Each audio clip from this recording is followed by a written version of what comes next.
Andrew, we have a Facebook question for you.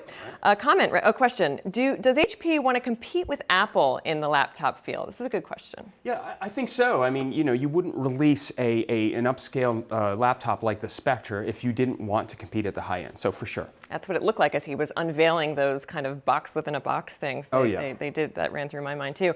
Another comment, there is no opportunity in PCs. What do you say about this? Well, I mean, that's a really good point. And Dion and I talked about this. That market is declining. And if you're talking about growth opportunity, no, that's really tough. It's kind of secular growth. But is there an opportunity to make better products, to continue to make work machines? Yeah, absolutely.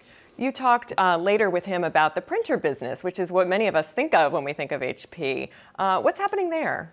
I mean, it's kind of amazing, really. They're doing a lot around printing, but think broader than just the traditional printer, in the office, that kind of thing. Mm-hmm. Think 3D printing, that's the same kind of technology applied in a very different way. And I think there's a lot of opportunity there for HP to sell into companies like manufacturers. And that's really becoming something, 3D printing. There's a lot of skepticism when it first came out. This is crazy. Yeah, it's not simply just a desktop item that consumers use. It's also a kind of technology that big companies, Fortune 500 companies use to prototype designs. Automakers use them, other kinds of manufacturers, very popular. So what do you think are the biggest challenges for HP?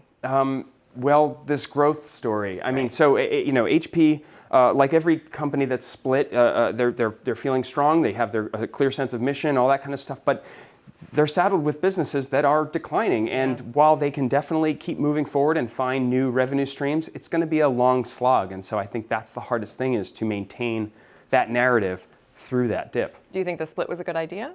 I do. I mean, tech companies have gotten so big. HP was one of the biggest in the world, something like 300,000 employees, I can't even remember. And to separate out the software from these kind of more hardware-based enterprises, for sure.